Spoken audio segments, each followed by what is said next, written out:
George Shuba is a photographer. One day he was asked to photograph some bugs, and that was the day his life changed forever. A gentleman came up from a radio station, WHK, and his name was Jim Lowell, and he said, how would you like to shoot the Beatles? And I said, well, that's great. A gig's a gig, and money's money, you know. And so we signed a contract, and he said, okay, I'll fill you in on the details. So what had happened was, when everything was done and over with, I turned to my partner, Don Brill, and I said, why are we shooting bugs? I didn't know who the Beatles were. I was the only still photographer to meet them at the airport.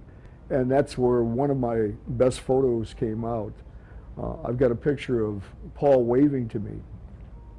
And if you look at Ringo in the back seat, I leave it up to the discretion of the individual of what he is doing. But Paul waved to me, and I said, Paul, this is for me. I said, this is my photo. Could you just wave to me? And he waved to me.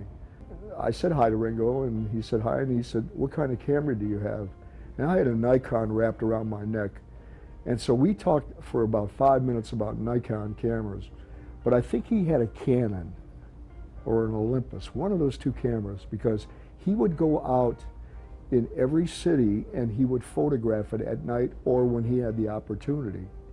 And which I thought was pretty neat. You know, I mean, here, a fellow photographer, you know, and he enjoyed photography, and we just rapped about, you know, photography in general. It's time for Upbeat, one full hour of contemporary music, dancing, surprises, and fun. George was the official photographer for Upbeat, a Cleveland TV show that featured up-and-coming rock and roll performers. It was about this time that George met and photographed just about every major rock and roll performer there was. Upbeat had all kinds of different celebrities, but they were unknowns, like Sonny and Cher and Sly and the Family Stone and James Brown, Aretha Franklin. If you could break a record in Cleveland, you could break it anywhere in the United States. So Cleveland was a trial and error city, and so that's where everything came. So they came to the Upbeat show. Yeah, there's a picture of Jimmy Morrison. He's actually playing with himself on stage like Michael Jackson used to do. But he was actually, when he went to Miami, they stopped the show there and he was arrested for exposing himself. But what he actually did was he unzipped his pants and he stuck his little finger down his pants and protruded it out through the zipper, and that's what he showed. He didn't actually expose any of his bodily parts. Aretha Franklin, I remember going backstage with her, and I came up to Aretha and I said, Aretha, can I get you a cup of coffee? And she said, no, can I get you a cup of coffee? And I said, no, you don't understand. You're the star. I'm only a photographer. She said, that doesn't mean nothing. Don't ever say only. She said, if it wasn't for photographers, you guys make us famous. You put our pictures in a paper, on TV, you talk about us on radio, so don't ever say only.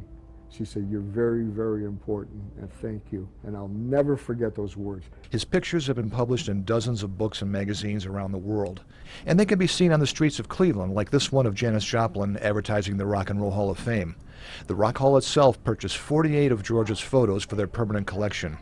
Meredith Rutledge is the assistant curator for the Rock Hall. I really think that George laid the groundwork for, and, you know, sort of set the bar for rock and roll photography in terms of, you know, really being there with the artist, spending time with the artist, not just, you know, sort of the posed studio shots, real sort of candid, just showing a day in the life of what it was to be a rock and roll artist. Well, you know, when I did this and I came home and I would say, you know, I worked with this person, and people would look at me and say, who?